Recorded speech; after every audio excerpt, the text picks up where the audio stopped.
semua. Hari ini kita melanjutkan materi, tapi sebelum itu ada pertanyaan dulu tidak? Kemarin ada beberapa soal kita sudah latihan ya. Ada yang kemarin minta tambahan tapi tidak wajib. Itu mungkin bisa jadi bahan tambahan latihan soal ya. Walaupun nanti juga saya akan berikan soal-soal lainnya. Saya belum berikan sekarang karena di slide juga sebenarnya ada soal-soal yang kemarin Anda coba pahami terlebih dahulu. Kalau belum paham, coba tanyakan apa yang belum pahamnya di mana, kemudian bisa kita bahas bersama. Kalau misalnya sulit memahami lagi apa yang disampaikan di kuliah, coba tanya ke temannya. Itu kan ada grup belajar, Anda bisa tanyakan sama teman. Jadi jangan merasa sendiri, saya sendiri yang tidak bisa paham, jadi saya tidak bisa. Kalian harus melawan rasa tidak bisa itu menjadi bisa. Kalau tidak dari diri sendiri, ya mulai dari diri sendiri, baru dengan teman-temannya ya. Ada yang mau ditanya dulu?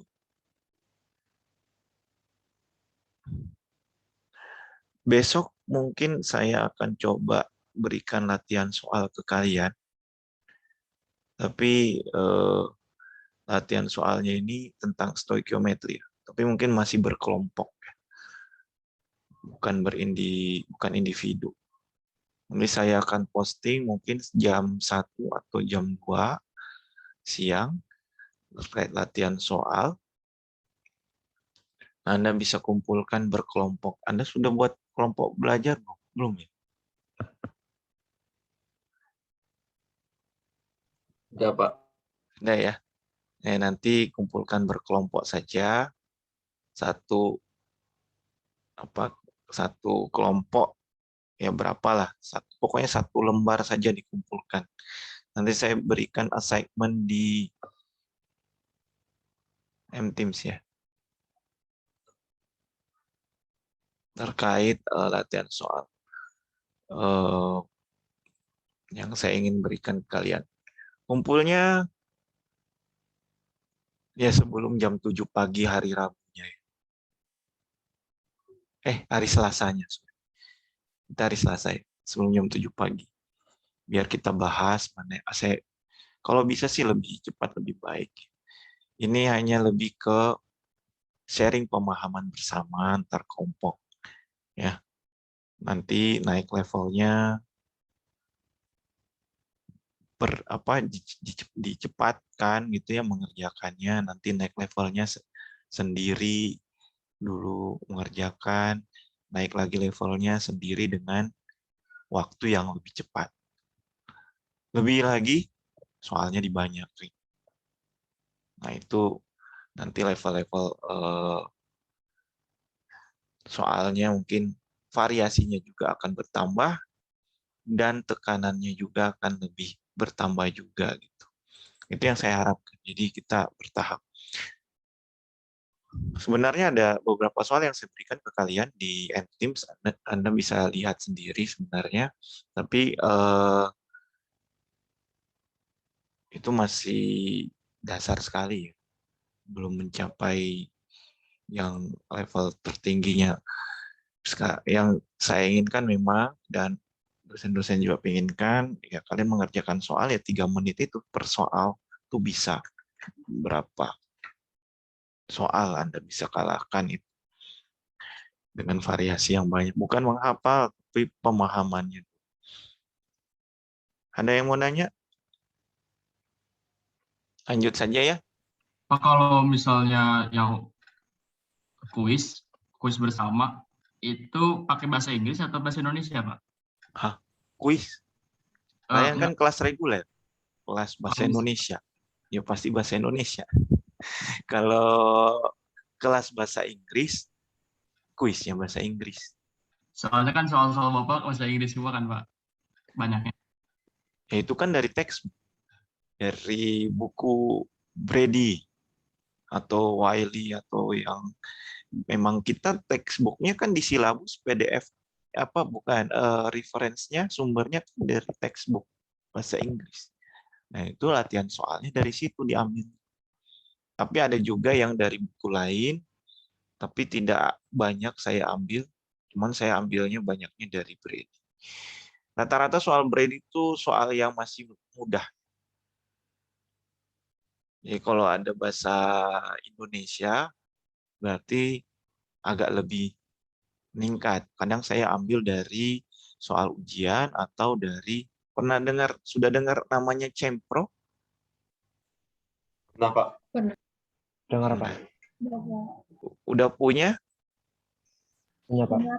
dari kakak kelas mungkin ya atau sudah diperjualbelikan. Biasanya Salman atau unit-unit tertentu itu menjual itu untuk anak TPB, mahasiswa TPB. Udah ya, tapi tahun berapa itu? 2000 berapa? 2020, 2021.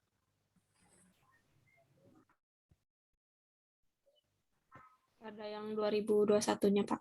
Oh, ya. Berarti kalau 2021 soalnya sampai tahun lalu harusnya. Tapi kan karena soalnya banyaknya pilihan ganda ya, karena daring, ya itu juga kalian bisa latihannya.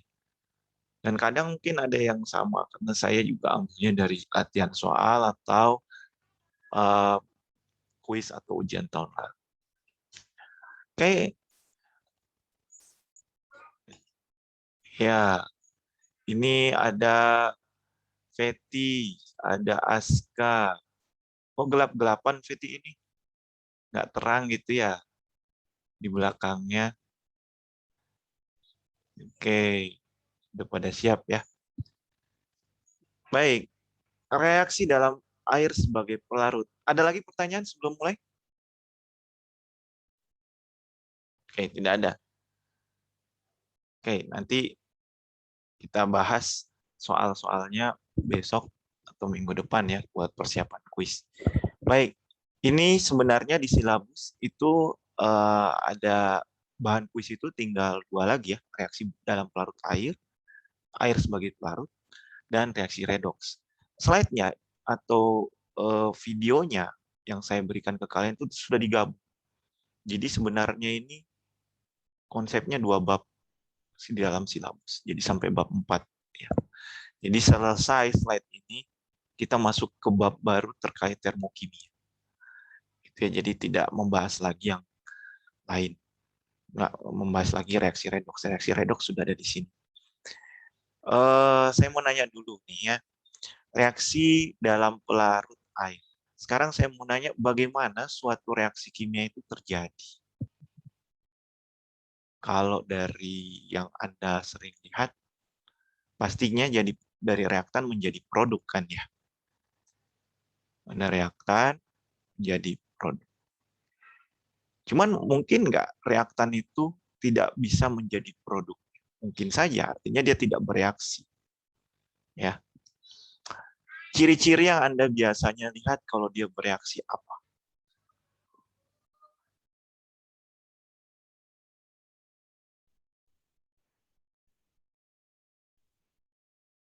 Ciri-ciri suatu senyawa di dalam reaktan, dalam reaksi ya, ada reaksi minimal ada 2 pasti. Reaksi 1 dan reaksi 2, dia bisa bereaksi, menghasilkan produk. Kalau seperti apa? Dia Terlarut. terlarut, Terlarut. endapan. Oke. Kalau ini salah satunya ya, jadi membentuk endapan. Jadi salah satu suatu reaksi itu bisa menghasilkan produk, yang bisa kita lihat dari suatu visual adalah adanya terbentuk endapan. Yang kamu lihat di sini ada endapan warna orange, ada endapan, ada yang tidak. Ada yang mengendap, ada yang tidak. Ada lagi?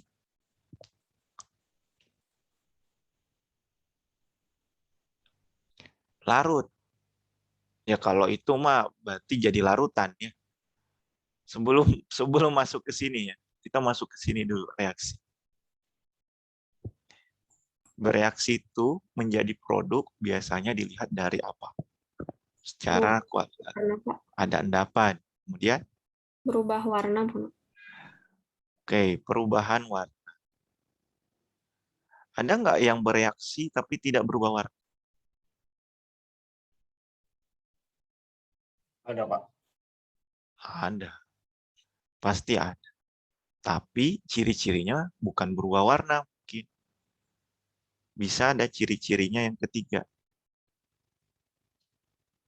Apalagi?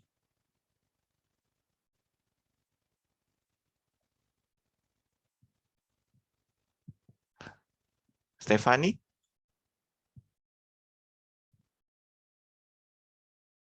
Gimana kalau kita bisa melihat suatu bereaksi atau tidak?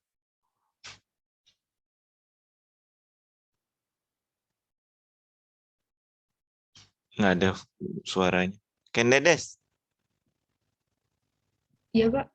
kira-kira kalau sesuatu itu bereaksi tidak membentuk endapan, tidak membentuk warna, perubahan warna, apa kira-kira yang dia maksudnya Menghasilkan gas. tetap bening? Gas, ya. Jadi ada gelembung gas. Jadi kalau dia bisa bereaksi tapi tidak membentuk endapan, tidak membentuk warna, perubahan warna, dia bisa ada gelembung di sini. Ada gelembung, gelembung. Artinya dia bisa menghasilkan gas. Gas apa ya? Kalau reaksinya menghasilkan CO2, H2O, gas uap air ya, gas H2 misalnya, atau O2 dan sebagainya. Oke, bagus. Ada lagi, dia tidak membentuk endapan, dia tidak berubah warna, dia tidak menghasilkan gas. Bisa nggak dia bisa menghasilkan bereaksi lagi dengan ciri-ciri lain?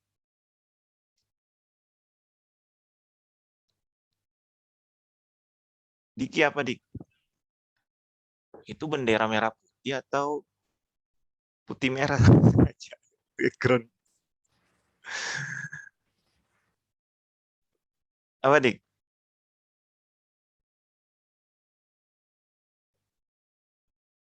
Nggak kedengaran.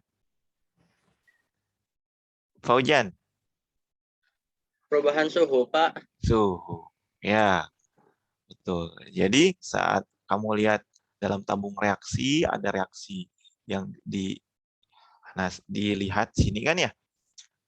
Tidak terjadi endapan, tidak terjadi perubahan warna, tidak ada gelembung. Tapi saat kamu pegang, itu panas. Ya, ada pertukaran energi atau kalor di sini. Nanti kita bahas di bab termokimia ya, sebentar lagi setelah kuis 1. Nah, perubahan suhu itu bisa kalau kamu pegang itu tabung reaksinya bisa dingin, bisa panas kan?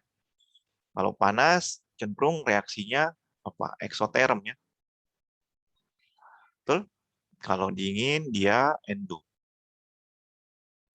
Artinya reaksi eksoterm itu kan dia bagaimana menyerap kalor atau melepas kalor dari lingkungan. Lingkungan itu ya di sekitarnya, ini lingkungan. Yang di dalam adalah sistem atau objek yang kita amati. Ya. Jadi ada pertukaran panas.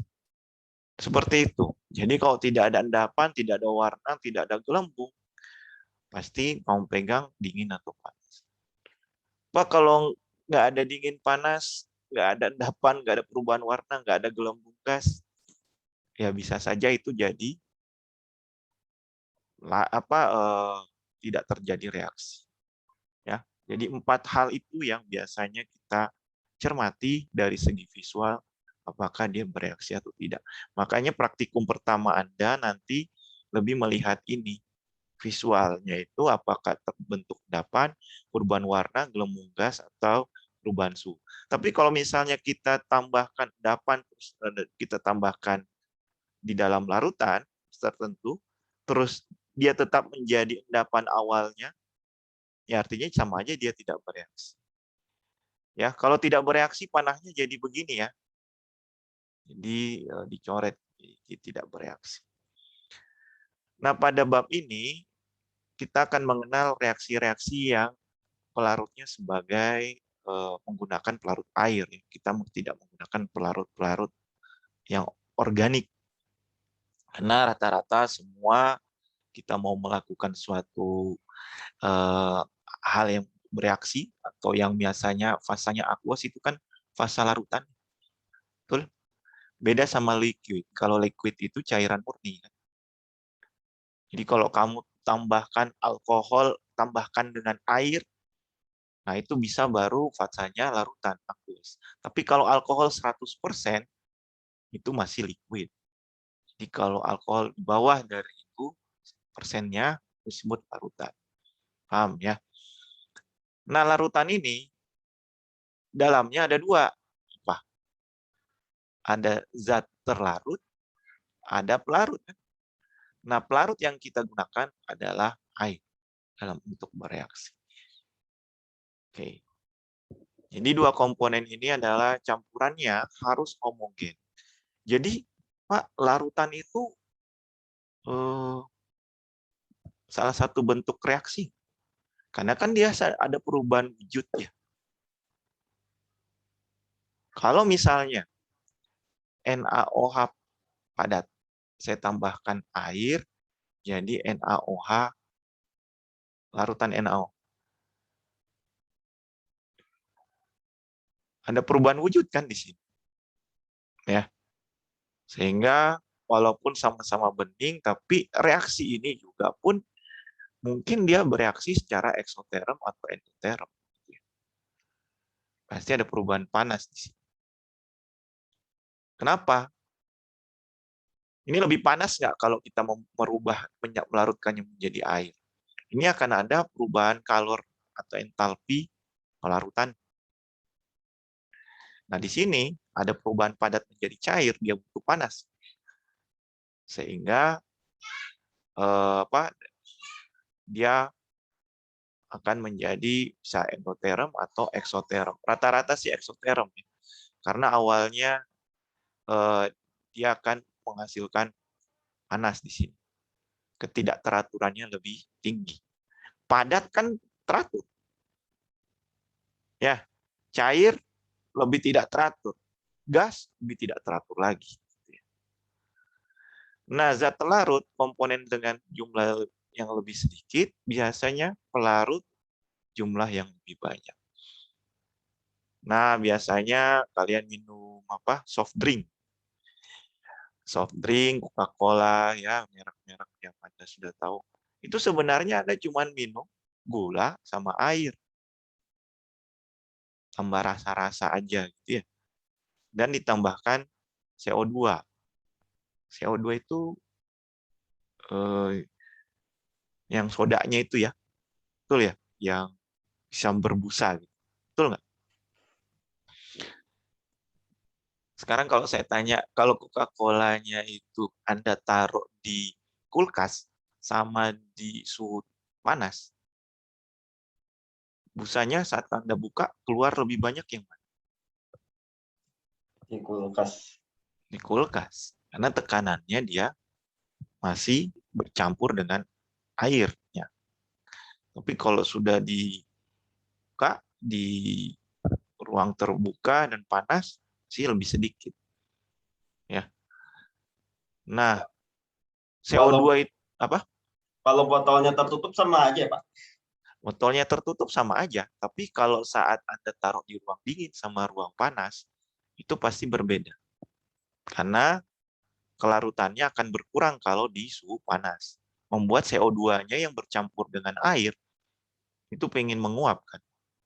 Jadi terpisah, misalnya ini airnya ya, ini air. Nah, ini CO2-nya di sini. Awalnya CO2-nya berkumpul di sini, larut dalam air. Tapi karena suhunya tinggi, dia akan lebih mau mendorong tutupnya gitu untuk bisa keluar. Nah, sebenarnya untuk CO2 masuk ke dalam tubuh bagus apa enggak? Enggak, Pak. Jadi CO2 itu sebenarnya yang kita keluarkan. Jadi kalau CO2 masuk ke dalam tubuh, itu lebih membuat gangguan di dalam perut ya. Harusnya O2 yang di dalam untuk reaksi pembakaran segala macam. Makanya sering kembung kalau CO2 ya dikeluarkan, dimasukkan terus dikeluarkan. Jadi yang kita hirup itu O2. Dan yang kita masukkan ke dalam tubuh juga itu adalah harusnya oksigen O2. Kadang ada dibilang air kandungan oksigennya tinggi. Nah, kalau kandungan oksigennya tinggi, saat kamu buka itu kan CO2 sama O2-nya udah kemana-mana. Jadi sebenarnya tetap aja kamu minum air gitu. Air saja, air biasa. Kalau ya tentu juga keluar CO2 ya. Artinya apa? Ya ngapain kita masukkan CO2 yang sebenarnya tidak banyak berguna dalam tubuh. Yang banyak itu O2. Padahal yang CO2 itu dibutuhkan sama tumbuhan kan. Makanya O2 itu masuk ke dalam tubuh dikeluarin CO2 kan. Nah, tumbuhan balik. Tumbuhan ambil CO2 menghasilkan O2 kan. Makanya banyak nanam tuh pasti banyak O2-nya, emisi gas karbonnya akan turun. Contohnya seperti itu kan memang karena ada keseimbangan ya antara kita dengan alam ya. Oke, larutan itu apakah selalu ini? Selalu cairan? Aska, selalu cairan larutan itu?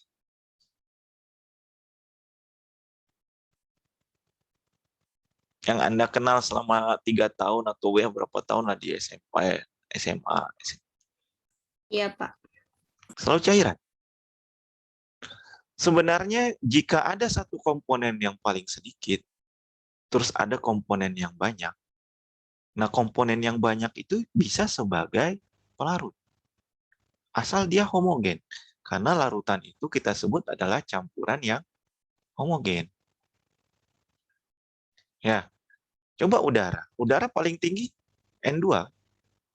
Kenapa kita bisa hirup oksigen? Padahal N2 kadarnya lebih tinggi daripada O2. Itu ya. Ya karena kalau semakin ke bawah oksigennya semakin banyak kan. Kalau kita ke atas ke pegunungan kandungan oksigennya makin dikit kan. Betul ya? Jadi tekanan udaranya juga semakin sedikit untuk ya kandungan oksigen kalau kita pergi ke gunung ke atas gitu ya. Jadi sebenarnya N2 paling banyak. Cuman kalau di daerah rendah di bawah permukaan laut apalagi itu N2-nya akan lebih sedikit daripada yang O2. Dan kalau padatan juga bisa. Kalau Anda mau pakai solder, kita pakai 5, pelarutnya PB. Jadi bisa bentuk padatan, cairan, ataupun gas. Itu bisa kita sebut sebagai larutan. Kalau air, ya pastinya kalau yang cairan komponen. Dan konsentrasi suatu larutan kita bisa tentukan dari komponen perbandingan berapa zat larutnya dengan berapa pelarutnya. Atau berapa zat larutnya dengan berapa gram larutannya. Nah, disebut sebagai komposisi larutan. Kita sebut sebagai konsentrasi. Jadi kalau ada namanya larutan, entah itu cair, gas, atau padat, kita bisa tahu komposisinya. Kita sebut adalah konsentrasinya. Rasio zat larut dan pelarut dalam larutan. Nah, konsentrasi dapat juga dinyatakan dalam persen. Kita sebut persen weight per weight atau persen berat per berat. Berat apa yang dibandingkan Pak ini? Berat zat larut terhadap pelarutnya atau berat zat larut terhadap larutannya. Ya. Kalau persen, berarti kan kita tahu larutannya itu 100 gram. Dimisalkannya 100 gram. Jadi misalnya ada 63% alkohol. Artinya apa? Ada 63 gram alkohol dalam 100 gram larutan. Kali 100%. Paham nggak? Renaldi, paham? Jadi kalau saya bilang berapa gram pelarutnya, ya tinggal 100 kurang 63 air. Jadi kalau kamu mau buat berapa persen suatu komposisi senyawa, ini terkadang orang-orang yang iseng ya. Kemarin itu ada yang namanya apa? Miras oplosan gitu ya. Kemudian dia tambahkan ini alkohol, nggak ada alkohol, dia encerin sama air tapi nggak tahu berapa persen, mati dia. Artinya dia sudah tahu dia tidak tahu berapa air yang dia tambah. Ya, padahal komponen yang di dalam tubuh bisa diterima itu alkohol ya 5% atau ya bahkan harusnya tidak ada ya. Di atas 5 atau 10% mungkin bisa jadi gangguan ginjal atau gangguan liver pada hati. Karena ginjal sama liver kan menawar racun, menawar terus menyaring hal-hal yang tidak bisa larut dicerna dalam tubuh. Jadi Anda bisa tahu perbandingan berapa konsentrasi suatu senyawa, suatu zat larut di dalam larutan. Paham? Jadi 63% alkohol berarti 63 gram alkohol dalam 100 gram larutan berarti memiliki 37 gram larut air. Seperti itu. Nah ini nanti kalau di dunia kerja mainnya bukan gram, misalnya miligram, ya, atau kilogram. Nah, Anda harus konversi sendiri berapa persen. Ya. Kemudian larutan itu ada dibagi 3 ya. Ada larutan tidak jenuh, yaitu zat larut di bawah konsentrasi jenuhnya. Tidak jenuh artinya apa? Zat larutnya lebih kecil atau lebih besar daripada pelarutnya?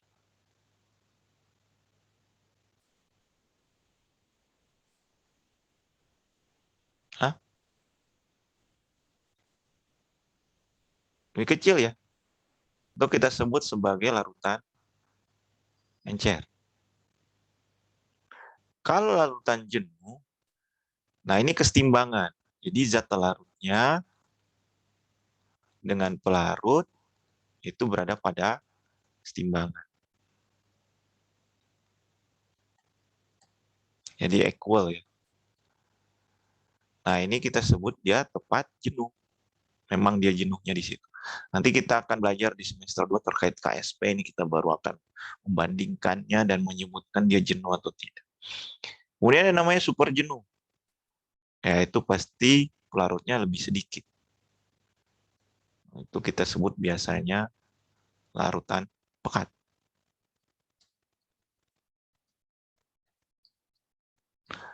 Nah, kelarutan biasanya dinyatakan sebagai banyaknya berapa zat larut pada kondisi dalam 100 gram pelarut pada temperatur tertentu. Ya. Pada kondisi 100 gram. Karena temperatur itu sangat berpengaruh terhadap kesetimbangan. Pernah belajar kesetimbangan kan? Faktor-faktor yang menyebabkan kesetimbangan itu bisa bergeser. Dia ke reaktan atau ke produk. Nah, salah satunya temperatur. Jadi kalau temperaturnya Anda berubah, pasti akan kelarutannya juga akan berubah saat dia tepat jenuh. Ya. Sampai sini ada yang mau nanya? Oke, kalau tidak ada saya lanjutkan. Coba kerjakan ini.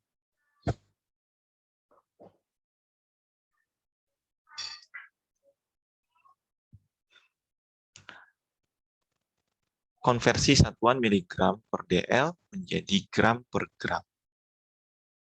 Berapa persen konsentrasi massa glukosa dalam darah dengan asumsi kerapatan darah 1,6 gram per ml.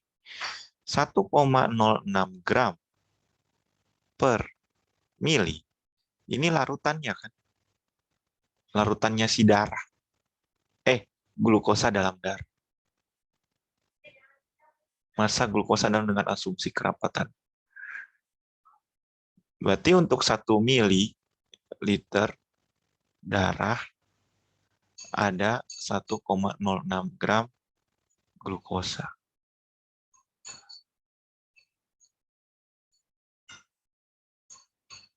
Nah, kalau 90 miligram glukosa, ini kan 90 miligram desiliter. Itu artinya 90 miligram glukosa dalam 1 desiliter darah. Gimana?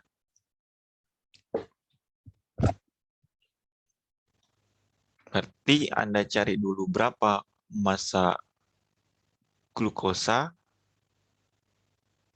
dalam darah dengan kerapatan 1,06 gram per mililiter.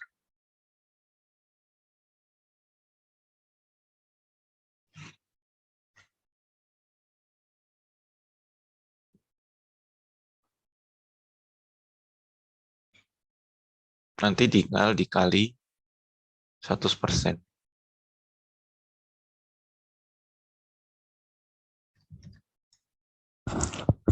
Ada yang sudah dapat?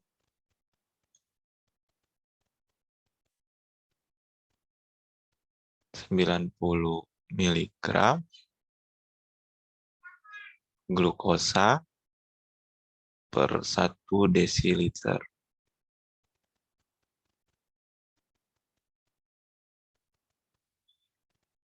darah.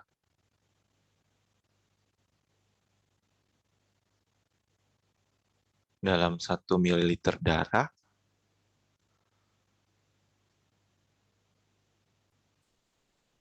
ada berapa gram glukosa? 1,06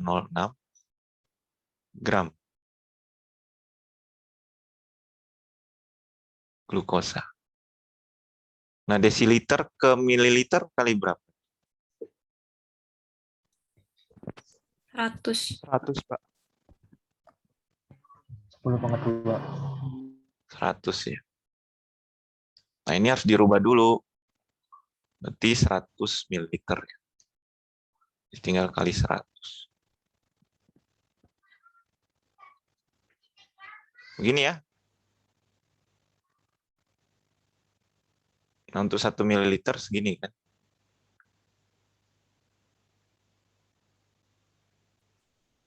Yang D bukan, Pak. Ini jawabannya 90. Tapi ini miligram juga ya.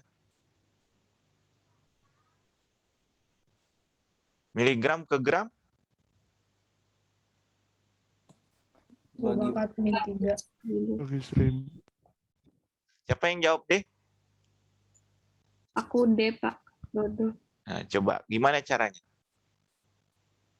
Betul jawabannya. Gimana sekarang?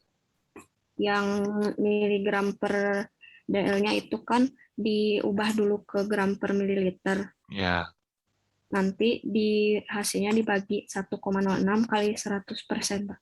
ya.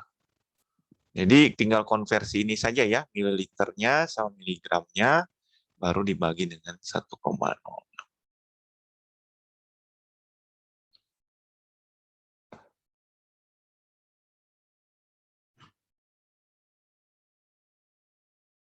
Jadi konversi satuannya dulu ke sini, baru dikonversi sini. Nanti ini habis sebenarnya kan, ini juga habis. Nanti kali 100% Anda dapat berapa persen.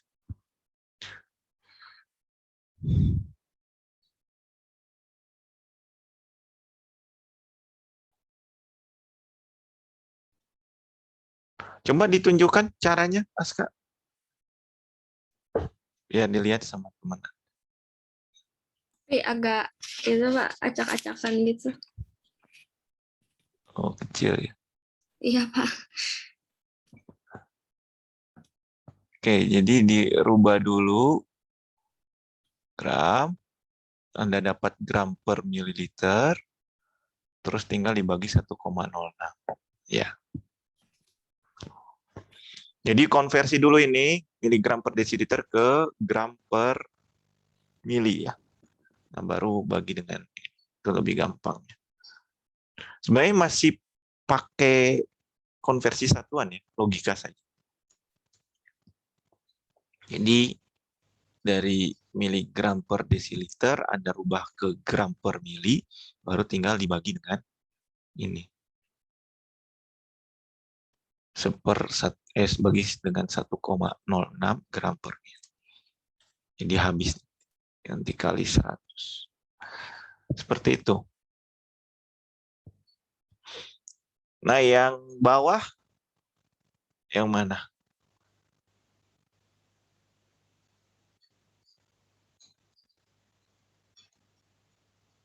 Mufti?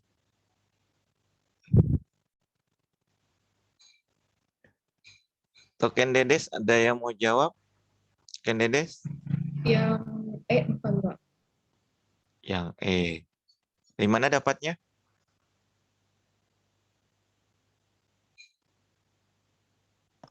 Dari ini Pak yang gram NaCl dibagi gram larutan 23 bagi 556 pada 100%. Gini kan? Ya, juga Pak. Ya. Ini nggak harus sampai 1 menit, 3 menit ya. Ini bahkan bisa jadi sesuatu yang tidak ditanya, tapi Anda harus konversi dulu. Atau yang terakhir ditanya, berapa konsentrasi dalam larutan tersebut. Biasanya ini Anda kalkulasi dulu pakai stokiometri, dapat massa teoritisnya, baru cari konsentrasinya di dalam larutan. Bisa seperti itu. Oke, ada yang mau nanya sampai sini? Paham ya? Oke, larutan super jenuh itu mengandung zat terlarut melebihi konsentrasi jenuhnya pada temperatur tertentu. Biasanya dia ada titik-titik membentuk kristal gini. Jadi kalau dibuat dengan mendinginkan biasanya, larutan jenuh sudah jenuh, tapi saat kita dinginkan, temperaturnya turun dia. Temperaturnya turun sehingga dia jadi teratur. Awalnya kan jenuh, udah segini jenuhnya, tapi ada ketidakteraturan dari molekul satu dengan yang lain. Saat turun temperaturnya, dia akan jadi memadat, sehingga jadi kristal seperti ini. Jadi zat larutnya lebih banyak daripada larut. Larutnya bisa menguap. Dan ini tidak stabil. Dia mudah mengkristal ketika ya kita bisa tambahkan sendiri kisi kristal. Ini baik kristal logam ataupun senyawa organik bisa seperti ini. Oke, kita masuk ke larutan elektrolit dan non-elektrolit. Pernah dengar? Elektrolit itu suatu zat yang ketika dilarutkan dalam air, dia menghasilkan larutan yang mengantarkan listrik. Kalau non-elektrolit, ya dia tidak mengantarkan listrik. Ya. Contoh elektrolit apa? Dan ada namanya elektrolit lemah, ada elektrolit kuat. Jika kita masukkan larutan elektrolit, kita harus definisikan dia elektrolit kuat atau lemah. Contoh elektrolit apa? Haris tahu? Hah? NaCl. NaCl. Rata-rata senyawa ionik. Masih ingat senyawa ionik yang dia dari ikatan ion ya? Kemudian terbentuk dari logam dan non-logam. Ya. Elektrolit dan non-elektrolit ini, kalau elektrolit bedanya sama non-elektrolit, kalau elektrolit misalnya NaCl, ada garam, sorry, ini es, sorry. Kalau saya larutkan dalam air, apa yang terjadi?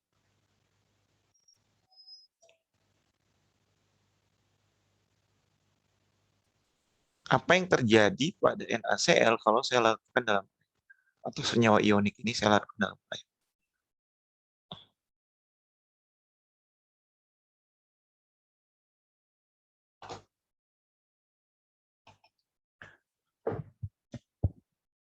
Gimana? Apa yang terjadi?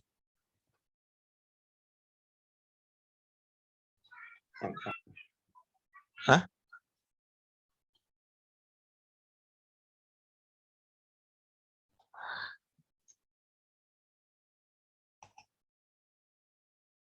Bukan. Saya ada garam. Saya larutkan dalam air. Mengion. Hah? Larut, Pak. Larut. Ya makanya kalau air, garam tambah air kan jadi larutan garam. Ya. Larutan garam itu kamu tulisnya begini. Betul ya? Tapi sesungguhnya larutan garam itu apa tetap jadi NaCl?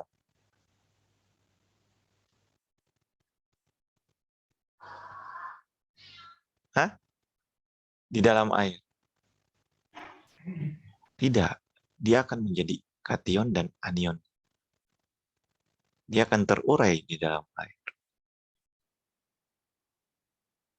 Kenapa, Pak? Kenapa bisa seperti ini?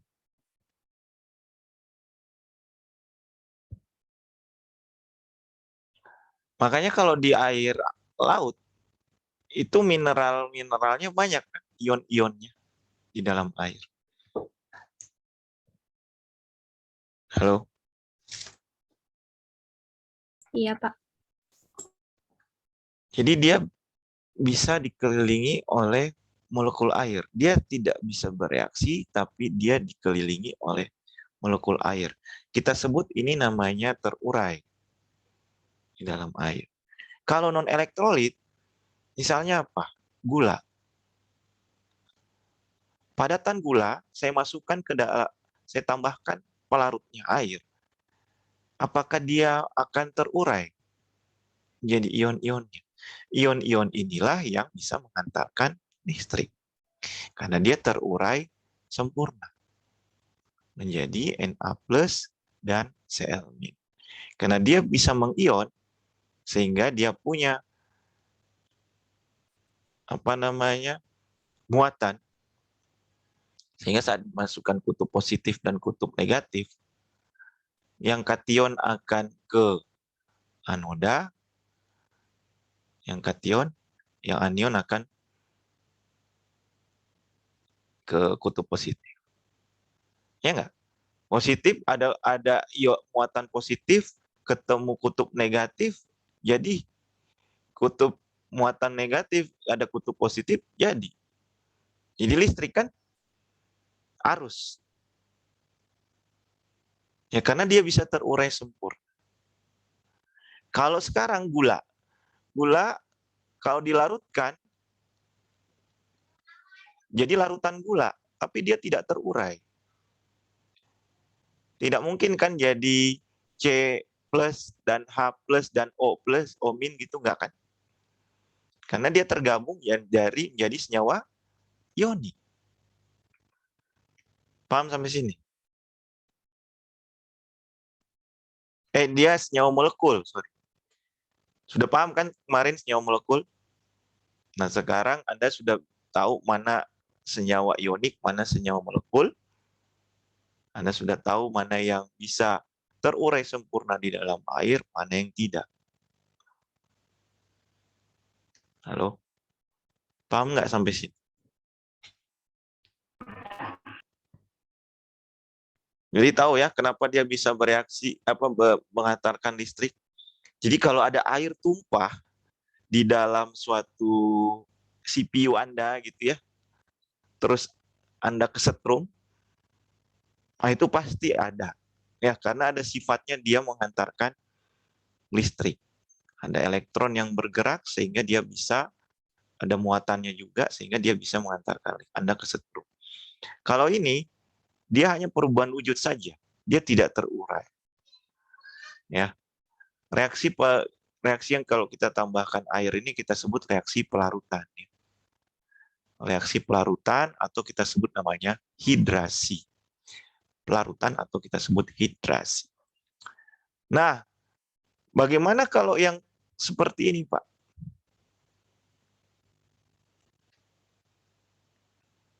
Yang elektrolit lemah. Kapan dia bisa seperti ini? Ada yang bisa jawab?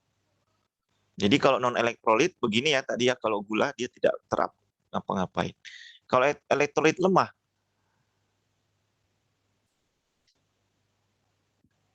halo, Terionisasi sebagian, Pak. Terurai. iya. Jadi contohnya apa? Senyawa asam basa lemah.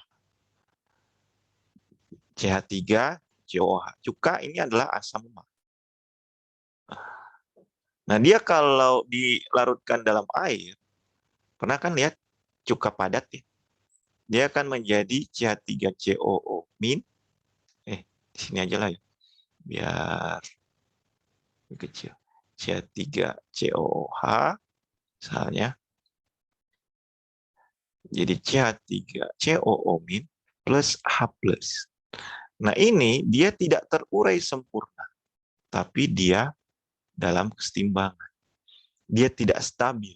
Dia bisa ke sini, bisa ke sini, tergantung diganggu sama konsentrasi faktor-faktor yang mempengaruhi pergeseran kesetimbangan tersebut. Kalau temperaturnya berubah juga sama gitu ya. Nah, akhirnya dia tidak stabil sehingga membuat elektrolit nyala lampunya tidak menghasilkan produk 100%. Kalau yang elektrolit kuat 100% menghasilkan produk kan? Ya. Jadi kalau Anda lihat seperti ini. Jadi kalau elektrolit kuat, ini molekul air. Molekul air. Nah, ada dikelilingi oleh molekul air, misalnya HCl. Ya. Kalau ini molekul yang dalam kesetimbangan. Oh ya, kalau air bertemu dengan ion H+, dia akan menjadi H3O+. Jadi air yang bermuatan positif tersebut ion hidronium. Nggak usah dihafal, yang penting Anda tahu dia adalah di dalam molekul air dia bisa bercampur jadi H3O+. Kalau non elektrolit ini contohnya ini Na3 misalnya dia kan gas ya. Tetap ya, ini masih nyala ya. Oh, tetap elektrolit ya. Tapi lemah. B sama C. Semakin dia tidak bisa menghantarkan listrik sehingga tidak bisa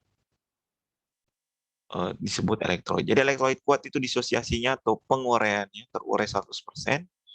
Kalau elektrolit lemah tidak terdisosiasi sempurna. Paham di sini? Ada yang mau nanya?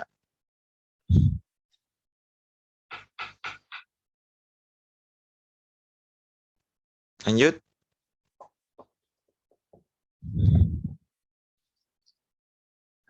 Nah, ini ionisasi asam asetat. Jadi, golongan asam basa lemah itu biasanya dia tidak terionisasi sempurna di dalam air. Sehingga kalau kita ganggu sedikit, dia punya tetapan kesetimbangan. Tetapan kesetimbangan itulah yang kita sebut KAKB. Kalau di SMA ya. KAKB itu kan tetapan kesetimbangan. Tetapan kesetimbangan ionisasi asam Ini tetapan kesetimbangan ionisasi basa. Kalau dia senyawa basa lemah. Makanya tetapan kesetimbangan kan. Nanti kita belajar tentang kesetimbangan di semester 2.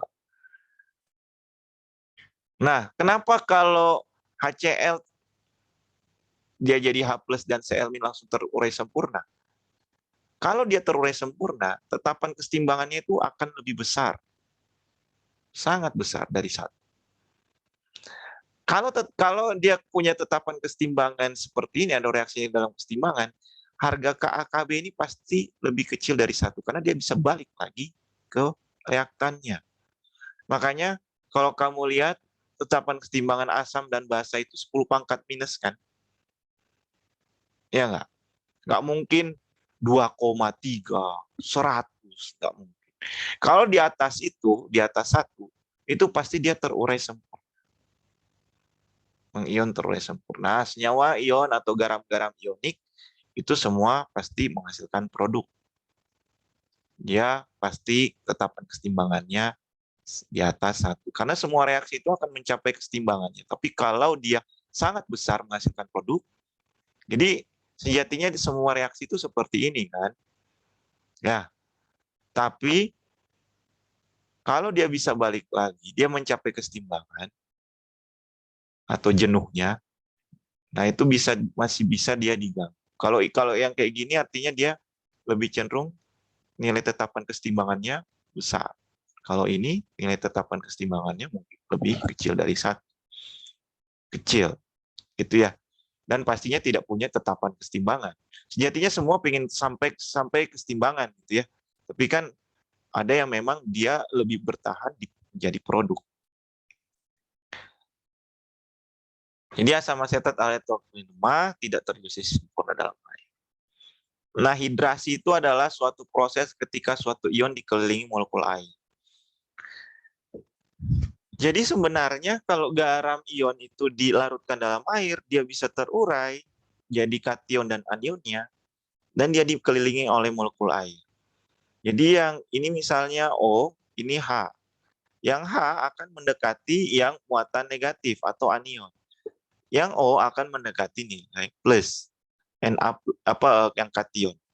Artinya apa di sini? Ya dia akan membawa molekul air terus-terusan gitu. Sebelum ada senyawa lain atau anion lain yang dia bisa bereaksi menjadi senyawa lebih bisa menjadi senyawa baru. Jadi dia sebenarnya dikelilingi oleh molekul air sama kayak berat dia akan membawa bahan berat gitu ya, beban berat dikelilingi. Tapi dia tidak bereaksi. Hanya dikelilingi oleh molekul air. Karena kita tahu molekul air itu kan muatan negatifnya di O ya, dan H+-nya hanya sebagai yang muatan positif. Yang akan lebih banyak menyerang ini pastinya yang di kation adalah O, kalau yang ini adalah yang anion ya. Karena H itu lebih bermuatan positif. Nah, non-elektrolit tidak menghantarkan listrik, tidak ada kation dan anion. Nah, contoh yang non-elektrolit biasanya senyawa hidrokarbon. Ya, senyawa yang mengandung CHONS gitu ya. Urea itu semuanya dia tidak terurai sempurna atau tidak bisa terurai. Dia hanya berubah wujud. Kalau elektrolit kuat biasanya asam basa kuat atau ya senyawa ion. Senyawa ion tadi sudah tahu ya. Senyawa ion itu yang mana? Pasti dari logam dan non-logam atau kation dengan anion. Kalau elektrolit lemah itu biasanya asam basa kuat yang punya nilai basa lemah yang punya nilai KAKB ya, tetapan asam atau basa. Dia punya KAKB. Sampai sini ada yang mau nanya? Anda sudah bisa remembering mana yang strong elektrolit, weak elektrolit, dan non elektrolit. Nah, jadi kalau gula dia secara utuh dikelilingi oleh molekul air. Beda kan tadi yang NaCl ya.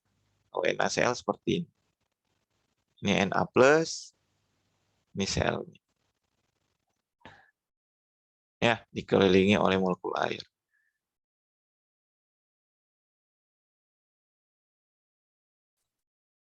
Nah, secara mikronya seperti itu. Tapi kalau Anda lihat secara visual, misalnya ada padatan logam senyawa garam, Ki ya, kita taruh betadin lah, endapan iod dari betadin, kita masukkan ke dalam air, dia akan seperti ini. Awalnya dia menjadi padatan, kemudian dia jadi larutan. Awalnya dia teratur, menjadi tidak teratur. Dan menjadi yang lebih homogen. Solvent itu kita sebut larutan, solut itu zat larutnya ya. Dia akan terdispersi dengan pelarut. Oke, kita masuk ke reaksi. Reaksi di alam ini itu ada dua ya, reaksi asam basa dan reaksi redoks. Sebelum masuk ke sini. Jadi reaksi itu ada dua. Ada reaksi asam basa, ada reaksi redoks. Kedua ini bisa melakukan suatu perubahan, penata ulangan senyawa. Ada disebut namanya reaksi penggantian tunggal. Pernah dengar? Penggantian tunggal misalnya kemarin tuh ya, MgCl2 ditambah Li itu menjadi LiCl ditambah Mg. Misalnya gini, ini penggantian tunggal. Ada juga penggantian ganda. Kalau penggantian ganda, contohnya apa?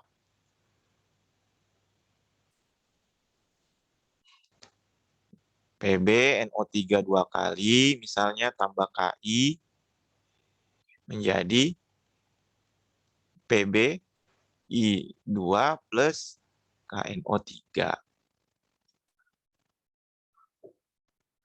Nah, ini contohnya. Jadi ini kan kalau terurai menjadi kation, ini anion kan? Ini kation, ini anion. Nah, penggantian ganda ininya ke sini kan? Ininya bereaksi seperti ini. Gitu ya? Betul nggak? Di SMA diajarin nggak? Nggak ya? Jadi anionnya dari senyawa yang kedua akan bereaksi dengan kation yang senyawa satu. Senyawa satunya, anionnya akan bereaksi dengan kation pada senyawa. Menjadi seperti ini.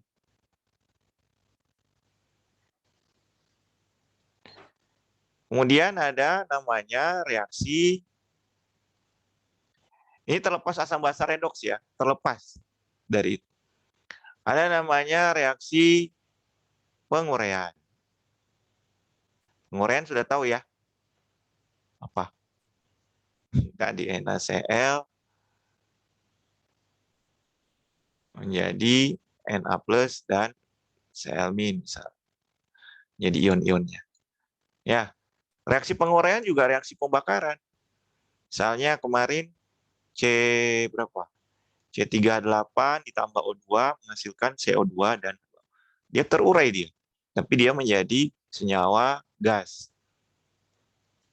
Kita sebut reaksi pembakaran. Ya, ini reaksi pembakaran. Tapi termasuk reaksi penguraian. Kemudian ada namanya reaksi pembentukan.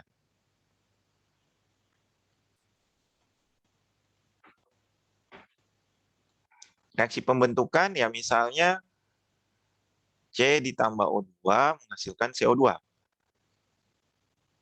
Nah, ini kan pembentukan ya. Pembentukan kita sebut namanya sintesis. Jadi sintesis itu make something ya. Kita membuat sesuatu. Penguraian kita sebutnya disosiasi.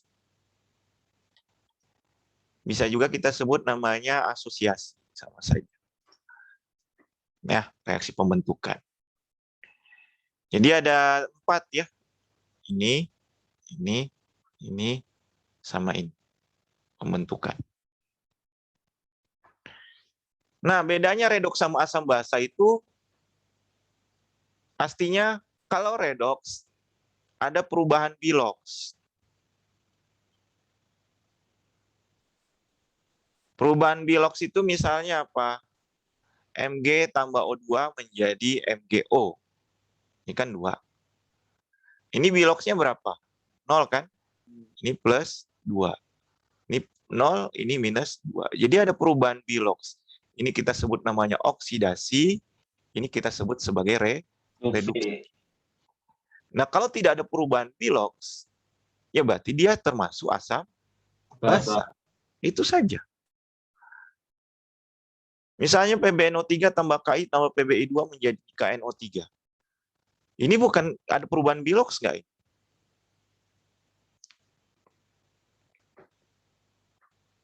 Kalau dia ada perubahan biloks, berarti termasuk senyawa redoks. Kalau tidak, ya sudah berarti dia asam basa. Itu saja intinya. Cuman reaksinya ini reaksi pembentukan. Membentuk MgO. Dari Mg ditambah O2. Seperti itu. Rata-rata sih reaksi pembentukan. Pembentukan juga sebenarnya bisa dari ion-ionnya kan. Na+ tambah Cl- bisa jadi NaCl misalnya. Contoh. Ya, maksudnya dari kation dan anionnya dia membentuk senyawa ion. Bisa. Ya. Asal dia punya perubahan biloks. Sampai sini ngerti? Oke. Sekarang kalau sudah saya hapus. Sekarang kita masuk ke reaksi pengendapan. Kenapa reaksi pengendapan ini sangat penting? Karena di sini kita bisa melihat interaksi kation dengan anion dari senyawa satu dengan yang lain. Bisa bereaksi atau tidak dari perubahan warna dan pembentukan endapannya. Sebenarnya kalau reaksi pengendapan ini lebih cenderung dia asam basa ya. Lebih cenderungnya asam basa. Karena kadang kalau asam basa kan kalau dibilang melibatkan H+ dan OH-. Tapi belum tentu asam basa itu tidak redoks, belum tentu. Kan ada penyetaran redoks suasana asam dan basa. Pernah dengar? Ada kan? 1 tambah H+, 1 tambah H2O. 1 tambah OH-, kayaknya tambah H2. Itu nanti kita bahas. Jadi sebenarnya pengertiannya reaksi asam basa itu dengan bedanya ya tidak ada perubahan biloks. Gitu ya. Selama dia menggunakan H+ dan OH- itu pasti juga asam basa, tapi harus dilihat biloks nggak ada perubahan atau tidak dari senyawa yang kita gunakan. Jadi belum tentu yang melibatkan H+ dan OH- itu pasti asam basa, belum tentu ya. Pasti bisa redoks. Oke, saya hapus ya. Nanti kita banyak belajar di praktikum pertama. Mengenal reaksi-reaksi kimia, mana penggantian tunggal, mana penggantian ganda, mana penguraian, mana pembentukan, mana yang redoks, mana yang asam basa di antara tersebut. Sekarang kalau kita lihat di sini ada namanya reaksi presipitasi. Padatan yang tak larut, terpisah dari larutannya. Awalnya PbNO3, PbI2 ya. Awalnya ada reaksi seperti ini. Betul? Pembentukan PbI2 itu bisa dari PbNO3 2 kali ditambah NaI. Dikasih reaksi seperti ini. Sekarang saya tanya, kalau dia sudah membentuk endapan, apakah dia akan terion di dalam larutan? Di sini. Ini yang kamu lihat kan, PbNO3 bening. 2 kali, ini bening. Bening-bening campur jadinya warna kuning. Kuning ini adalah PbI2. Artinya apa? PbI2 ini tidak larut dalam air, tuh. Ya nggak, Diki? Tidak larut dalam air dia. Kelarutannya jadi berkurang. Sehingga apa yang terjadi? Sebenarnya reaksi di dalam senyawa ini, di dalam tabung reaksi ini adalah hanya pembentukan PbI2. Jadi karena dia terendap, kita sebut ini sebagai persamaan molekul. Nah, ini kita sebut namanya persamaan ionik. Kalau kita uraikan di dalam larutan, ini menjadi kation dan anion. Ini jadi kation dan anion. Ya, dua. Ini dua. Ini akan bergabung ke sini, ini akan ke sini kan? Ya. Kemudian jadi PbI2. NaNO3 fasanya tetap aqueous, artinya dia tetap terurai di dalam air. PbI2 yang tidak terurai di dalam air. NaI dia terurai dalam air menjadi ion ini, PbNO3 dua kali dia terurai dalam air. Jadi pada saat dia gabung, kelarutan dalam airnya berkurang sehingga tidak ya jadi mengendap. Kan namanya reaksi pada pelarut air. Nah, karena pelarutnya jadi berkurang sehingga dia mengendap, jadi dia tidak terion lagi. Sehingga kita sebut sebagai persamaan ioniknya. Nah, persamaan ioniknya membuat PbI2 ini karena dia fasanya endapan, dia tidak akan terurai menjadi ion. Sekarang saya tanya, mana di reaktan dan di produk tetap mengion? Diki, mana Diki? Nah, hilang Diki.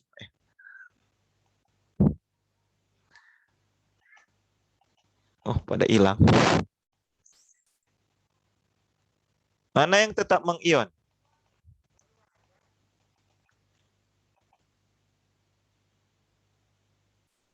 Di reaktan dan di produk.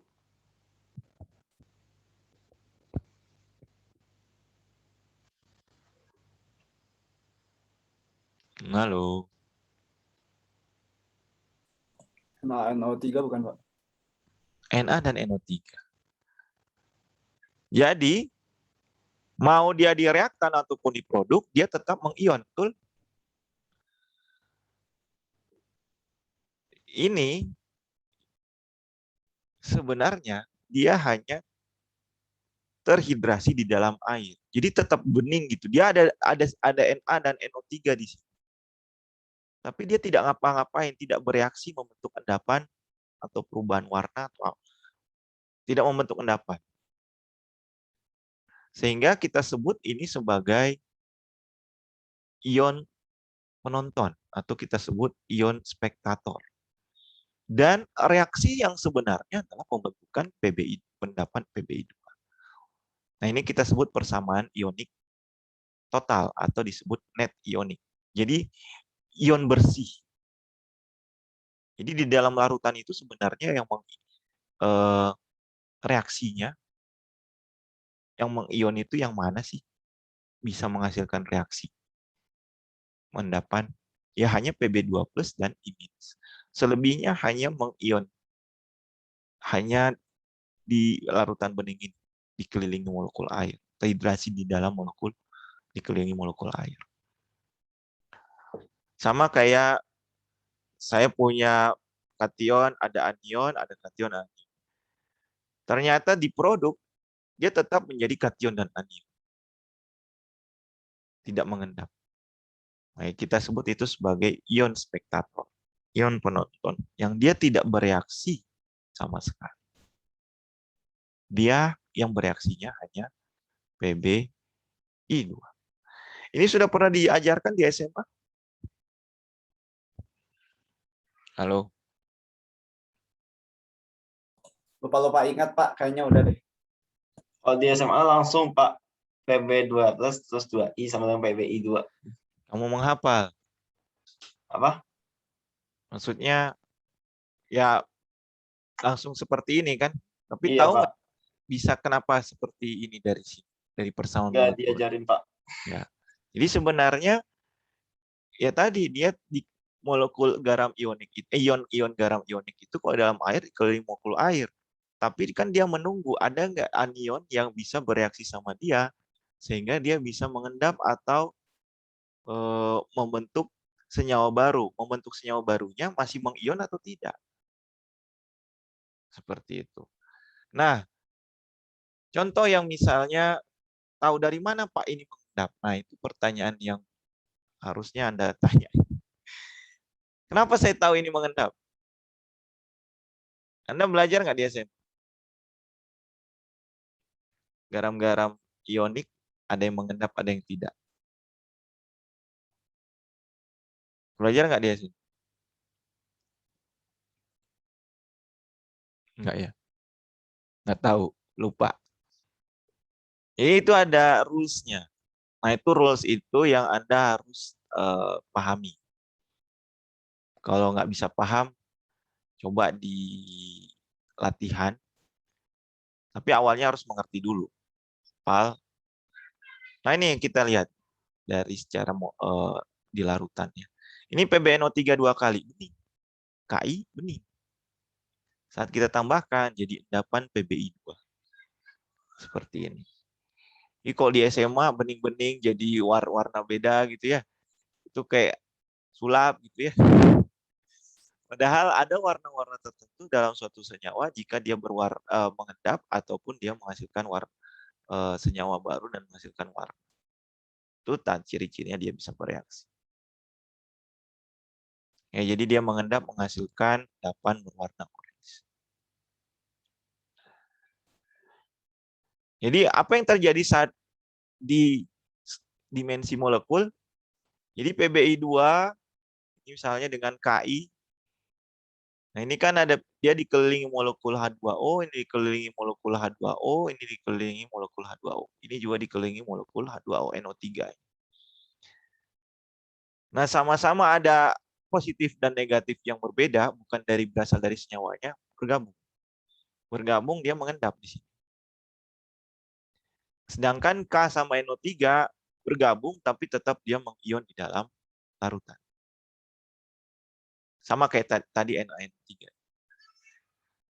Artinya dia bergabung, dia bereaksi menjadi senyawa baru, tapi dia tidak menghasilkan endapan. Ya. Nah, ini yang kalian harus lihat. Mengendap atau tidaknya suatu senyawa ionik, lihat dari aturan yang ada di buku Brady, di buku ini. Karena ini Anda bisa pakai sampai Anda kuliah, S2, S3, mau nanti Anda di dunia kerja, itu juga Anda pakai. Untuk apa? Paling sering itu adalah mengidentifikasi sampel ini mengandung logam atau tidak. Misalnya Anda ke laut, saya mau cari ada logam ini enggak? Nah, biasanya Anda lihat kelarutannya, mereaksikan senyawa apa dengan apa gitu ya. Nah, kalau kelarutannya jadi rendah di dalam air, berarti dia mengendap. Kalau dia sudah mengendap, Anda bisa pisahkan. Misalnya logam A dengan logam B dalam suatu sampel ya. Nah, saya misalkan tambahkan KI tadi ya. Ada PB di dalam. Saat saya tambahkan KI, PB-nya mengendap. Tinggal logam yang satunya dong. Nah, saat dia mengendap, kita bisa pisahkan kan. Nah, logam yang satunya yang kita ambil. Contohnya seperti itu. Nanti di dunia kerja seperti itu biasanya. Kalau Anda mau lihat bermain dalam memisahkan logam atau limbah juga banyak seperti itu pemakaiannya dari reaksi pengendapan. Oke, kita lihat di sini. Ini adalah aturan kelarutan senyawa ionik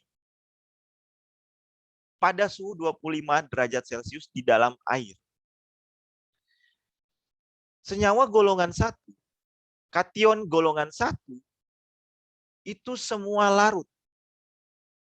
Golongan 1A. Jadi kalau ada yang bergabung dengan natrium, kalium, litium, rubidium, dan cesium, mau anionnya apapun, itu pasti larut. Paham? Karena dia soluble, senyawa yang larut. Soluble itu larut. Nitrat, itu semua larut. Tidak ada senyawa yang anionnya nitrat mengendap. Bikarbonat, klorat, klorid, hipoklorid, perklorat, itu semua larut. Halida, itu semua larut. Cl, Br, I, itu semua larut. Kecuali, nah yang kalian harus pahami hanya yang kecuali-kecuali ya.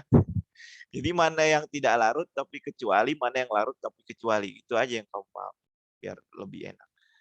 Yang kecuali itu pasti tidak larut di dalam air. Secara naturalnya dia tidak larut. Misalnya AgNO3. AgNO3 apa? NO3 kan? Larut. Saya tambahkan HCl. HCl apa? Larut.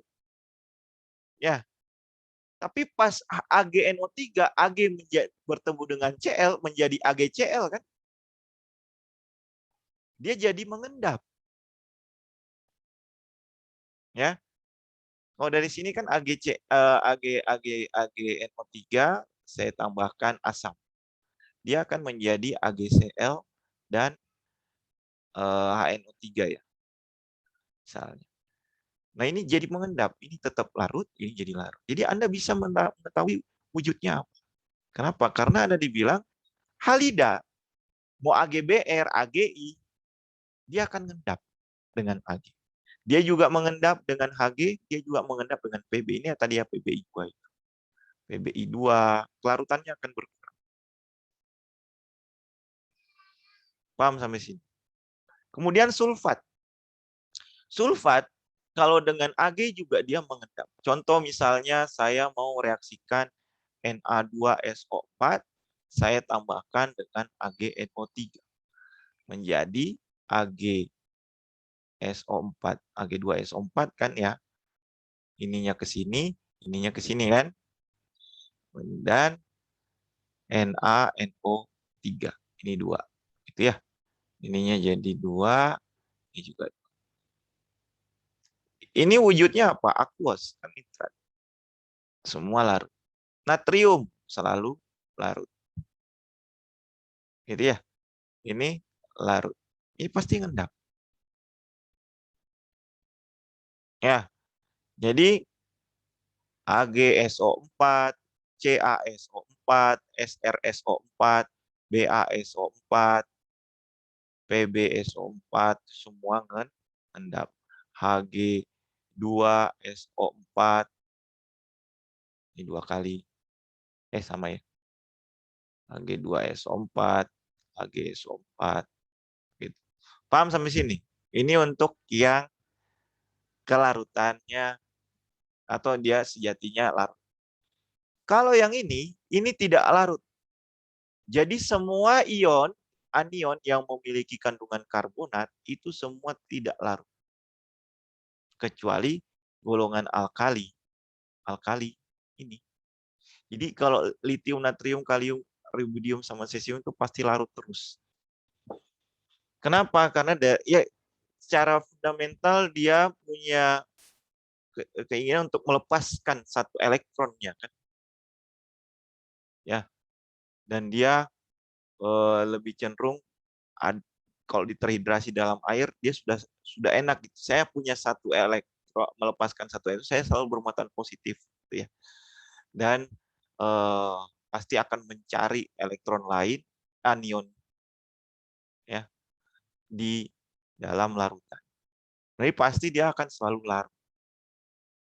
Fosfat tidak larut, kromat tidak larut, sulfida tidak larut, kecuali dia bergabung dengan ini. Jadi misalnya Na2S, Li2S, NaCrO4 dua kali gitu ya. Itu semuanya larut. NH4 CO3 2 kali ini larut. Kemudian senyawa basa. Senyawa basa itu semuanya mengendap kecuali dengan logam alkali. NaOH nggak pernah kan kita lihat mengendap ya. Larut, kecuali memang kelarutannya dikurangi. Kemudian LiOH dan sebagainya. Sama BaO. BaOH 2 kali itu larut. Pak, ngapain sih kita belajar begini? Itu tadi mengenai pengendapan. Yang kedua adalah net ioniknya tadi ya, kita bisa tahu. Yang ketiga, secara stoikiometri, saya tanya ke kalian.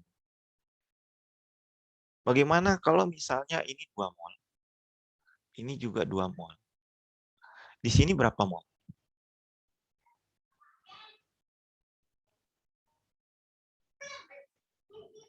Tetap 2 mol kan? Paham nggak? Ini kan sebagian. Tetap 2 mol ya. Saya bisa menyederhanakan reaksi ini menjadi reaksi pembatas dari persamaan molekulnya atau dari persamaan ionik. Net ioniknya. Sorry. Jadi kalau misalnya ini 2 mol, saya punya 2 gram misalnya. Saya punya 2 gram. Sama nggak di sini saya bisa bilang ini 2 gram?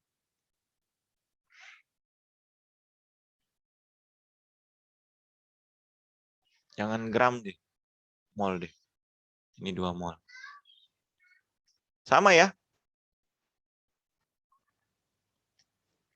Halo? Karena kan ini ada berapa mol PB dalam PbNO3 2 kali. 1 mol kan? Betul. Nah, kalau di soal misalnya dia punya 2 mol PB, berarti di sini juga 2 mol dong. Sama. Kalau ini dalam reaksi ada 2 mol Na dan 2 mol I, berarti kalau misalnya saya bilang ini ada awalnya ada 2 mol, ya 2 mol juga kan awalnya. Jadi sebenarnya konversi saja ke bagian dari reaksi, dari senyawanya. Kemarin kan kita sudah bisa menghitung kan bagian dari keseluruhan kan.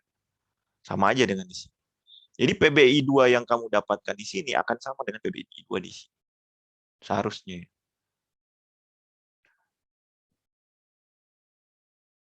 Persen hasilnya. Jadi kalau di stoikiometri itu lebih mempermudah sebenarnya. Ya, dari banyaknya panjangnya reaksi sebenarnya. Karena itu hanya dilihat mana yang bereaksi saat mengendap. Jadi kalau tidak ada endapan, jadi kuncinya di sini. Jadi kalau dia larutan, itu pasti punya dia mengion. Kalau endapan, pasti penyusunnya menjadi net ionik. Coba net ioniknya dari yang reaksi satu ini gimana? Pasti dari Ag+ dan SO4 2-. Pasti net ioniknya seperti ini. Artinya apa? Penyusun dari endapan-endapan itu, itulah net ioniknya nanti. Untuk yang reaksi pengendapan. Halo? Ada yang mau nanya nggak? Pahami dulu. Ini juga aturan-aturan yang saya diambil dari Brady, ini saya ambil dari buku yang berbeda ya. Jadi semua senyap. Jadi nanti kalau Anda ujian atau kuis, pasang nih tabel ini. Atau kalau mau, ya exception-nya aja sih kalau luring ujiannya, exception-nya saya minta untuk dipahami. Semua senyawa mengandung logam alkali itu dan 1A dan 2, 1A itu larut dalam air. Itu udah pasti ya. Semua garam yang mengandung Na4+, NO3-, klorat kalia, larut dalam air. Semua klorida, bromida, ionida larut dalam, kecuali AgPbHg tadi ya, sulfat ini sama ya. Untuk yang tidak larut, OH, basa itu pasti semua tidak larut, kecuali dengan logam alkali.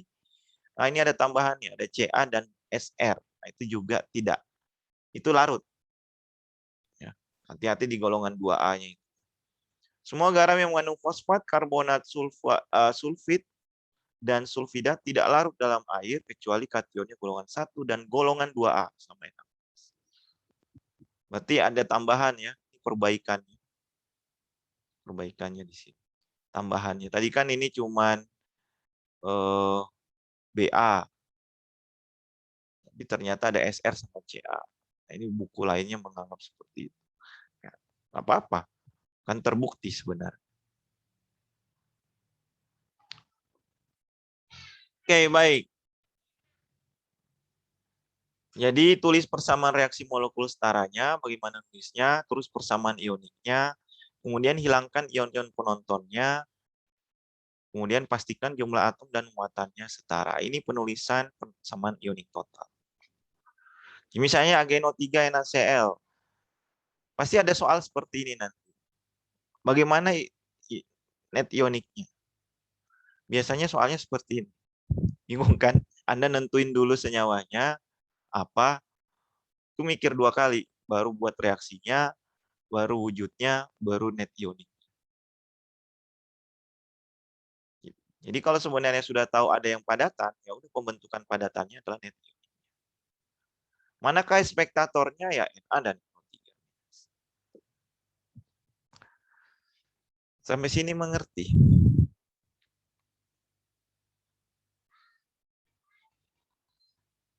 Ini belum stoikiometrinya ya. Jadi biasanya senyawa reaksi seperti ini, reaksi pengendapan ini pertama ditanya adalah setaranya, net ioniknya, yang kedua, kemudian yang ketiga adalah ya stoikiometri kayak kemarin ya.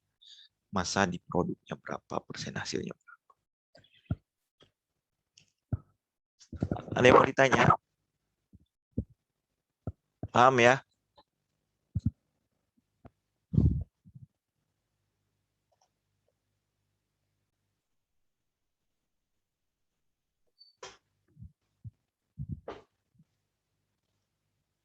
Oke, kita coba latihan soal. AgNO3 ditambah KBr. Dia akan jadi AgBr dan K plus dan NO3 minus. AgBr-nya mengendap, berarti net ioniknya penyusun dari AgBr. Betul? Nah, sekarang kalau yang ini.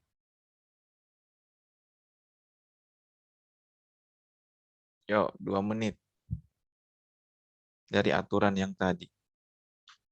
Pasti Anda screenshot.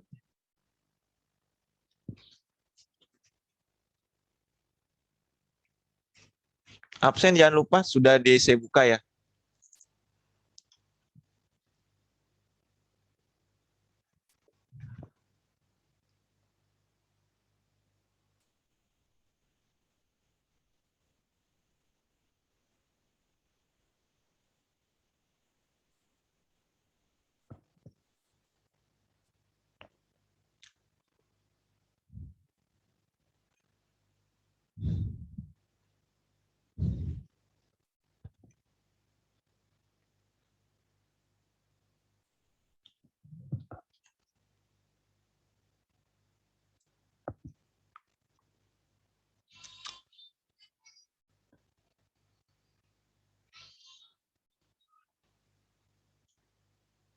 Yang pertama net ioniknya apa?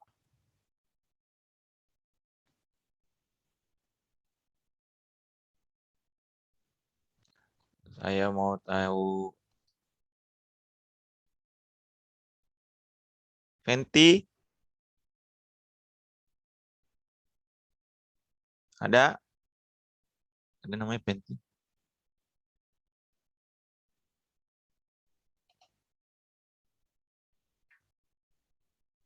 Najwa? Najwan? Halo Najwan? Mic-nya nggak jalan. Ada. Najwan, mic-nya nggak jalan juga? Atau nggak ada? NaOH dan Cl. Anissa? Coba nomor 1.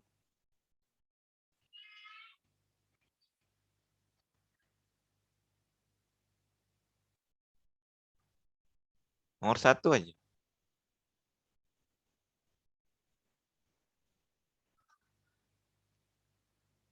Adelia? Nggak ada yang mau jawab nih. Boleh jawab, Pak. Siapa? Raihan, Pak. Rehan, silakan. Al3+ Langsung ditambah net ioniknya. iya, Al3+ ditambah 3OH- menjadi AlOH3. Yang mengendap yang mana? Yang AlOH 3 mengendap. kali ya? Iya, Pak. Oke. Ini nomor 1 net ioniknya ini.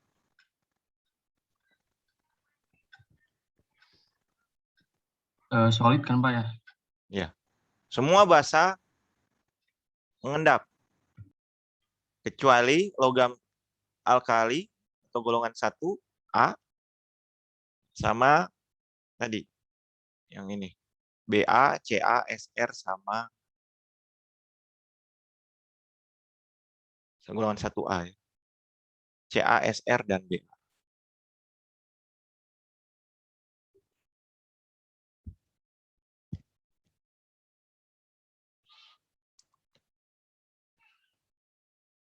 Oke.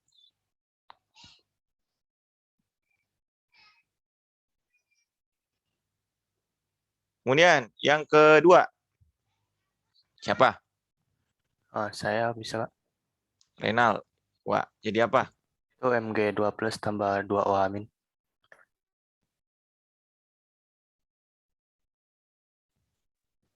Mg2 plus tambah 2 OH min.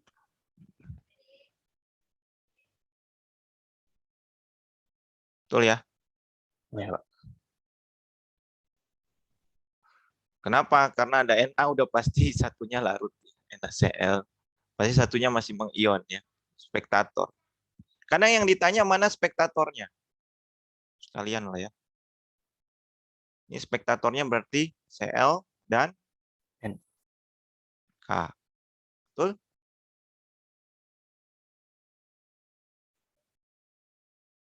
Ini kalau yang ini spektatornya yang mengion di reaktan dan produk Na sama Cl.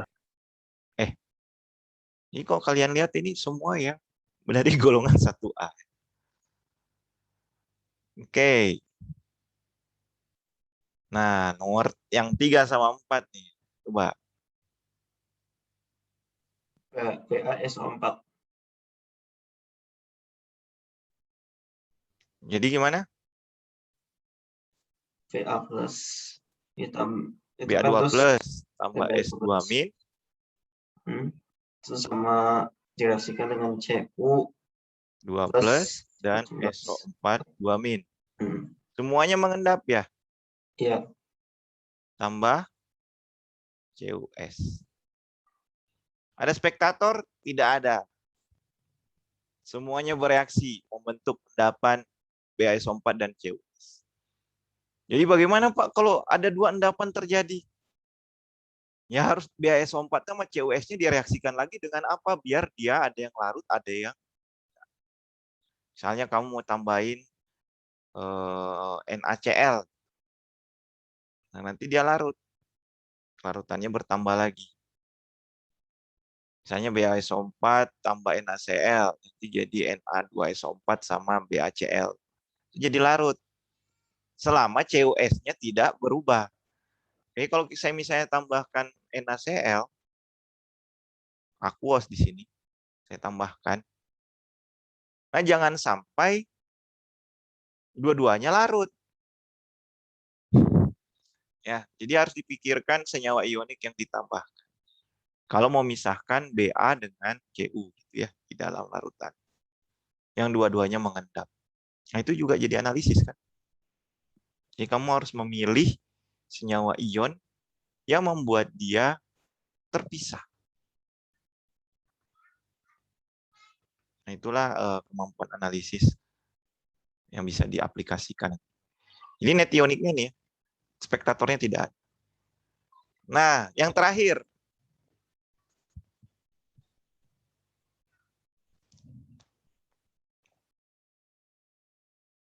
Kita urai dulu ke ion-ionnya di reaktan.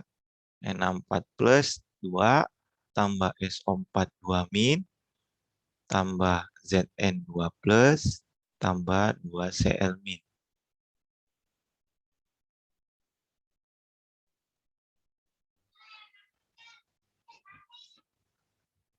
Jadi Zn sulfat ngendap nggak? Halo? Enggak ya? Enggak, Pak. Enggak. Kenapa? Ya, masih ingat nggak sulfat tadi? Nih. Sulfat yang hanya mengendap itu Pb, Ca, Ba, Sr, Ag. Nah, ada Zn. Jadi tetap larut ya.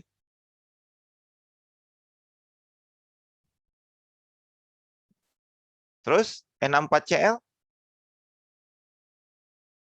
larut juga kan? Iya. Jadi tidak bereaksi. Semua ion spektator. Jadi tidak ada yang mengendap. Jadi semua ionnya sebagai spektator. Bereaksi tapi tidak menghasilkan. Jadi kadang bening tidak menghasilkan endapan.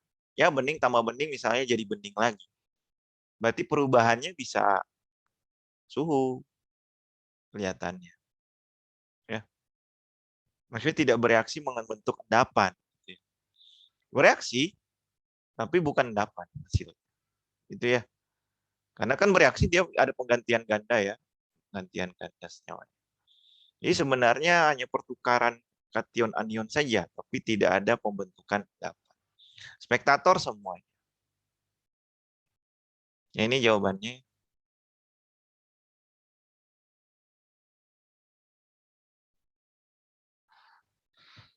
Jadi tidak ada persamaan net ioniknya.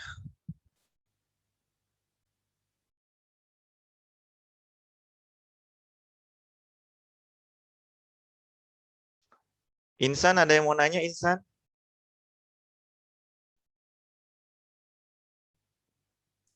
Belum, Pak.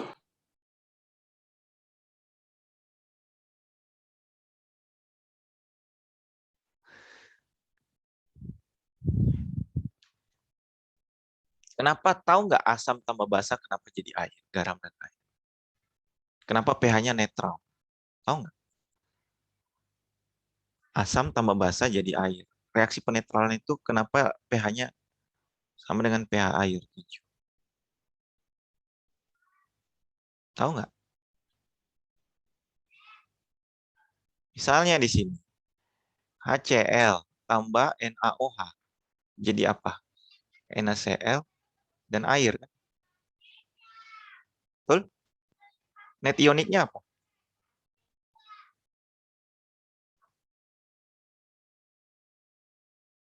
Net ioniknya.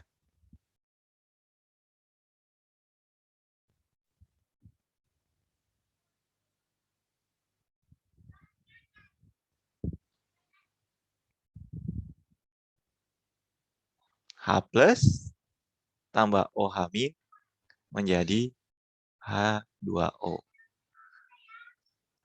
Sebenarnya ini kan net ionik, persamaan net ionik. Jadi sebenarnya ngebentuk air gitu. Reaksi asam basa itu sebenarnya membentuk air.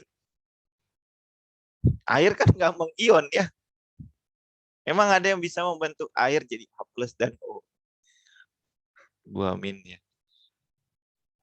Jadi ada satu lagi pembendaharaan kalian bahwa H2O tidak bisa terurai. Tadi apa? Padatan. Yang kedua adalah H2O. Liquid. H2O. Nah, ada satu lagi, gas. Gas gimana cara ngurainya di dalam air? Nggak bisa kan? Jadi saya CO2, dia menghasilkan CO2, H2O. Itu net ioniknya tetap senyawa itu. Dia tidak terurai. Jadi yang terurai hanyalah yang aqueous, yang kelarutannya di dalam air bisa mengion. Jadi kation dan anion. Ya. Nah, itu lebih kompleks lagi sih contohnya. Ini udah ya? Oke, nanti kita lihat soalnya. Mungkin sampai soal itu tadi. Ini ada soal wawasan analisis sebenarnya. Soda pencuci mengandung Na2 soal remembering. Na2CO3 10H2O. Jelaskan dengan menggunakan persamaan reaksi bagaimana zat ini dapat menghilangkan ion Ca.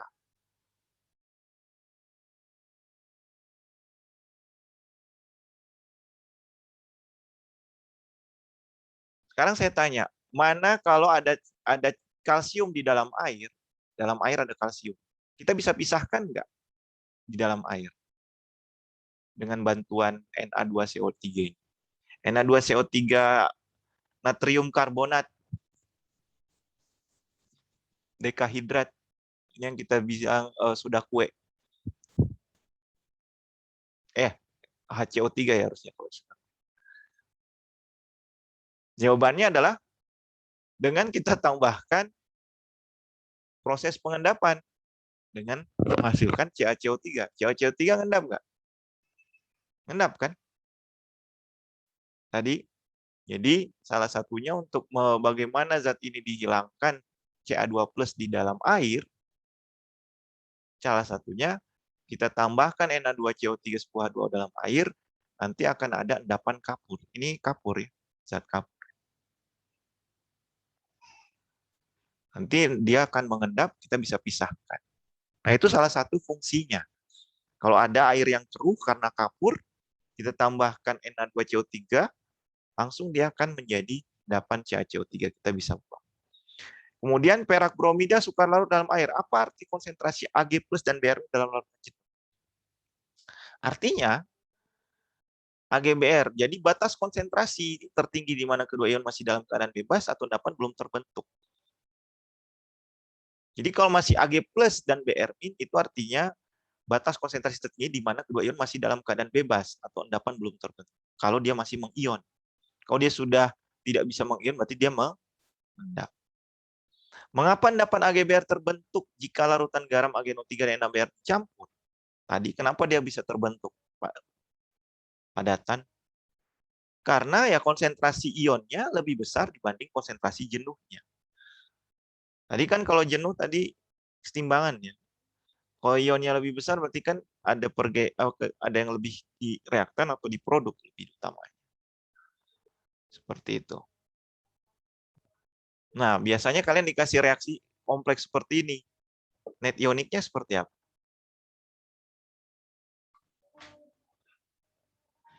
Ini udah jam 8.50 ya. 5 menit ya. Kuncinya adalah yang solid. Betul nggak?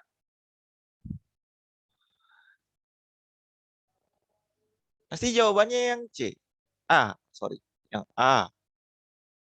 Karena yang C ini aqueous. Jadi nggak usah lihat kompleksnya itu reaksi, yang penting dia aqueous dan ada senyawa, ada kationnya, itu pasti dia bisa terurai sempurna.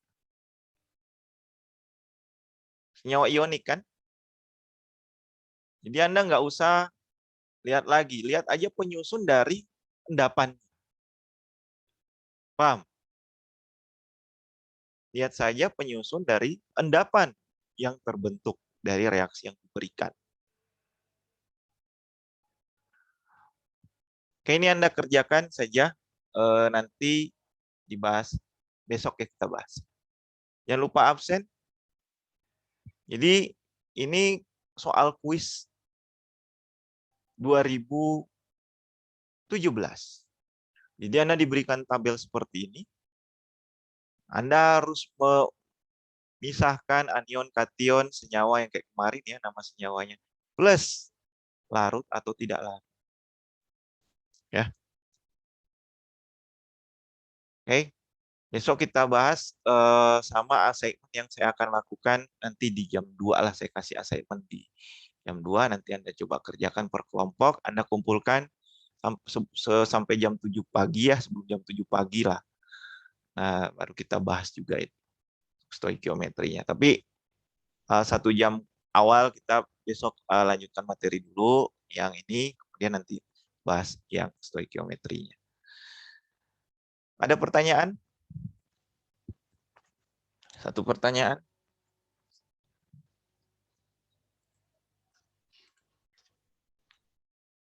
Oke, tidak ada. Jangan lupa absen. Sampai ketemu besok, kita lanjutkan reaksinya dan jangan lupa ini dikerjakan untuk memahami latihan Anda. Itu saja. Terima kasih. Sampai ketemu besok. Assalamualaikum warahmatullahi wabarakatuh. Selamat siang. Waalaikumsalam.